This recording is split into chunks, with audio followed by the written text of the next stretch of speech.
Yun, what's up mga ka-helmet? Sa video na to, mag-share lang ako ng konting tips lang para sa pag-alis ng helmet dito sa helmet bag. Kapag ganito yung helmet bag ninyo, yan, may konting tips lang ako na i-share para iwas gas-gas dito sa zipper. Kasi may mga nag-share na rin sa akin na yun nga, nung inalis daw nila, pagkahugot nila, sumabit yung lens nila dito sa zipper. Yun mga ka-helmet, kapag bumili kayo ng Evo Carbon Series, so ganito yung bag niya. Yan. Siyempre, pag bumili na kayo nito, i-check ninyo kung nasaan nakaharap yung likod at saka yung harap. So kung mapapansin nyo dito mga ka-helmet, ito yung likod niyan, dito kasi yung spoiler. So nandito yung lens. And pansinin niyo kung nasaan yung zipper, kung nandito ba or nandito. Mga ka-helmet, dito sa hawak ko, kung mapapansin niyo yung harap, nandito yung zipper niya. Ayan, so nakasara yan mga ka-helmet.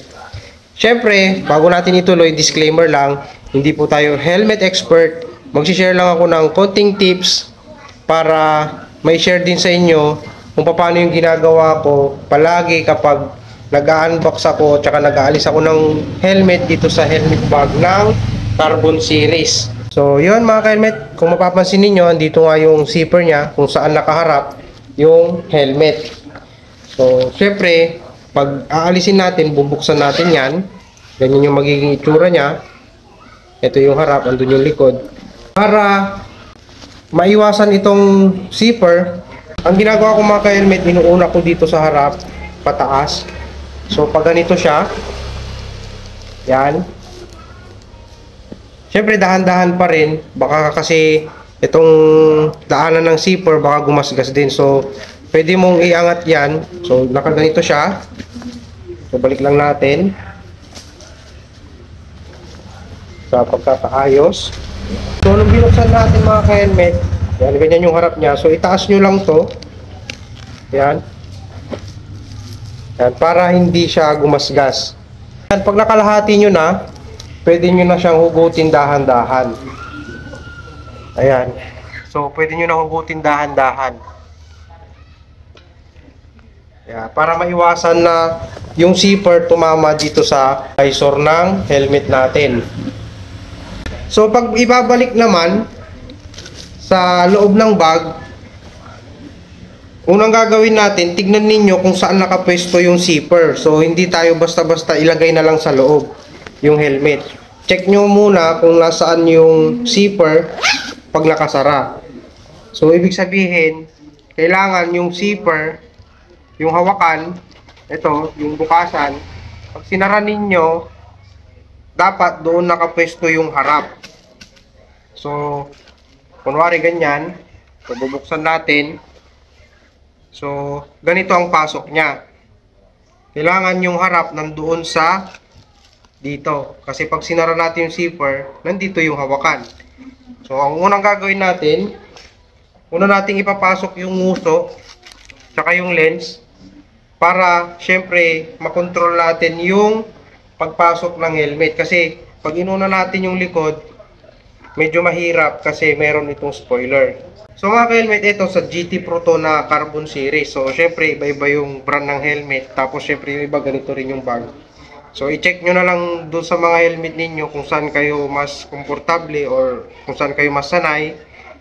Ito, sinishare ko lang yung simpleng tips lang. So yun mga ka-helmet, pag ipapasok na, unahin natin yung uso kasama yung lens. And alalayan ninyo na maipasok. Ayan, so alalayan ninyo siya. Ganoon din sa kabila. Alalayan din ninyo para hindi gumasgas yung zipper sa lens. Ayan. So, pag naipasok nyo na, yan, pag naipasok nyo na siya, yan, diretso nyo lang. Ayan, tapos, syempre, kailangan alalayan nyo rin tong zipper para hindi gumasgas dito sa shell. Ayan. And then, dahan-dahan lang. Ayan. Pag naipasok nyo na, dahan-dahan ninyong i-slide. Ipaganon ninyo, i-slide ninyo siya para humiga yung helmet sa helmet bag. Ayan. So, ganyan yung kalalabasan niya. Tapos, pag naipasok nyo na yung halos buong helmet, so hindi pa yung nakapwesto, mahirap pang isara yan, patakin nyo dito sa taas. Yan, ipopwesto nyo lang siya. Ayan. So, syempre, pag nakapwesto na siya, sasara nyo na. Ayan. So, yung hawakan ng helmet, nandun siya sa harapan. Ayan. Kung saan nakaharap yung helmet ninyo, nandun yung zipper. Kaya, pag binuksan nyo ulit, gagamitin nyo. Pagbukas, nasa likod yung hawakan. Kung saan ito kasi yung madalas na gumagasgas sa lens. Kasi syempre, hindi natin maiwasan. Minsan, pumapasok sa loob yan. Yan, pumapasok siyang ganyan. So, ganun ulit yung gagawin ninyo pag ilalabas ninyo. So, wala yung zipper dito. Yun mga ka-helmet. Yung simpleng tips lang para kahit papaano maiwasan nating magasgas yung mga lens natin dito sa zipper, itong hawakan ng mga helmet bag na ganito. So, yun lang mga ka-helmet. Sana kahit papaano may konting tips lang na akong na-share dito sa helmet bag ng Evo Carbon series. Syempre, ride safe lagi mga ka-helmet. Peace out.